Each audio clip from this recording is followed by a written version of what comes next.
खुलुमबाय स्टुडियोआव आं किलिकां ब्रह्म खुंजानो गोनां मिरु एबसुनि 57थि बोसोरसालिया जथुमानि लाइ खुन्थिया गायसनबाय।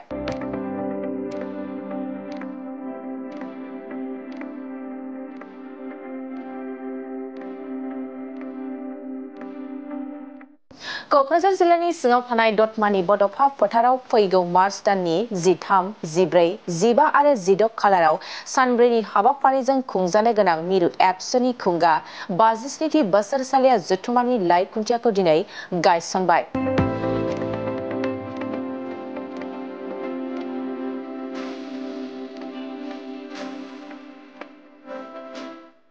खुंफुंजानो गोनां बे 57थि बोसोरारि जथुमानि गाहाय खुन्थियाखौ दिनै फुंबिलिनि समाव आसामनि मन्त्रि उरखाव ब्रह्मआ गायसननानै होयो।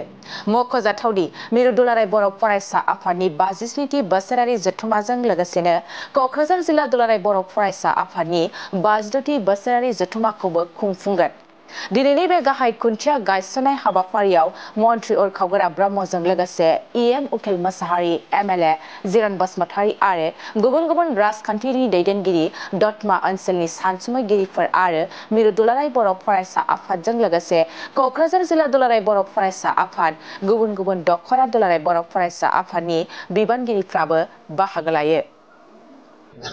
दुलाराय बर' फरायसा आफादनि 52थि बोसोरसालिया जथुमा दतमानि बे बड'फा फोथाराव जोङो गाजा गोमजायै खुंफुंनो थाखाय फैबाय थानाय मार्च दाननि 13, 14, 15 आरो 16 बे अक्ट'खौ जोङो थिग खालामनानै लादों आरो दिनै जोङो बे जे मेन पेन्डेल, मेन सायनासालिनि गाहाय खुन्थिया गायसननाय हाबाफारिखौ जों मावबाय आरो बे हाबाफारियाव मानगोनां आगुनि एबसुनि आफादगिरि आथिखालनि आसामनि मन्त्रि उरखाव ब्रह्म बिथाङा गाहाय आलासि महरै बाहागो लादों। जिहेतु बे बिथांनि जोनोम जायगा आरो बे बड'फा नोगोराव दतमायाव खुंजानो गोनां जथुमाया जोंनि थाखाय जोबोद ओंथि गोनां। बड'फानि जोनोम जायगा, बे गोथार जायगायाव जों बे हाबाफारिखौ लानो थाखाय थाम थिम खालामबाय आरो मिजिंथिदों आनान गसाइनि अननायाव बे जि जथुमा मोजाङै जाफुंसार जागोन। रायजो राजानि बाहागो लानायजों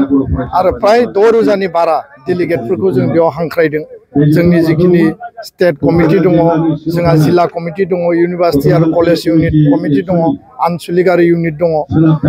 बे जथुमानि गेजेरजों जोंनि जे सोलोंथाइ, बिमा रावनि बर' बिजोंनि सोलोंथाइ बेखौ स्ट्रेंथेन खालामनाय, बिनि जेंना सुस्रांनाय आरो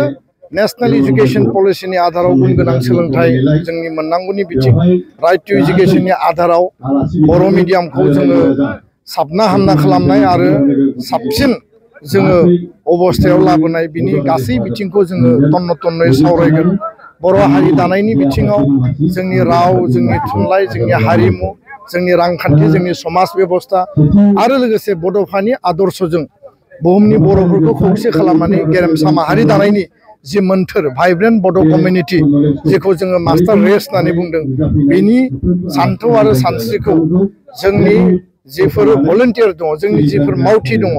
बिथांमोननि गोसोआव सोनानै